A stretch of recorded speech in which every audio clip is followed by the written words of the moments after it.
তারা সন্তানের বয়সী, বড় হলে নিজেদের ভুল বুঝতে পারবে। সেনাপ্রধান।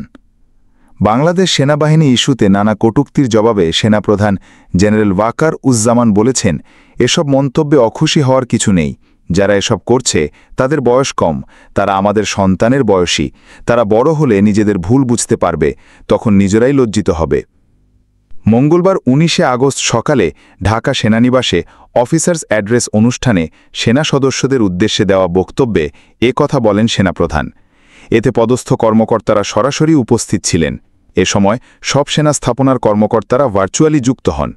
সেনাপ্রধান বলেন, এখন নির্বাচনের দিকে যাচ্ছে দেশ। অবাধ, সুষ্ঠু ও নিরপেক্ষ নির্বাচন অনুষ্ঠানে সরকারকে সহযোগিতা করার জন্য সেনাবাহিনীর সব ধরনের প্রস্তুতি নিয়েছে। দীর্ঘ সময় ধরে সেনারা মাঠে দায়িত্ব পালন করছেন। আগে এত দীর্ঘ সময় মাঠে থাকতে হয়নি, তাই সবার সঙ্গে ভালো সম্পর্ক বজায় রাখতে হবে। দূরত্ব থাকলে তা দূর করতে হবে। দেশের মানুষ এখন সেনা সদস্যদের দিকে তাকিয়ে আছে। তোমরাই দেশের ভবিষ্যৎ, তাই দেশপ্রেমে উদ্বুদ্ধ হতে হবে এবং বাহিনীর চেইন অফ কমান্ড অক্ষুণ্ণ রাখতে হবে। সেনাপ্রধান আরও বলেন, সেনাবাহিনী একটি পেশাদার সংগঠন। মাঠে দায়িত্ব পালনের সময় পেশাদারিতা দেখাতে হবে। প্রতিশোধমূলক কোনো কাজে জড়ানো যাবে না। নাম উল্লেখ না করে সেনাপ্রধান বলেন, একজন সেনা সদস্যের বিরুদ্ধে রাজনৈতিক দলের সঙ্গে সংশ্লিষ্ট থাকার অভিযোগ তদন্তাধীন। অভিযোগ প্রমাণিত হলে তার বিরুদ্ধে ব্যবস্থা নেওয়া হবে। সেনাবাহিনীর কোনো সদস্য রাজনৈতিক কর্মকাণ্ডে জড়াতে পারবেন না।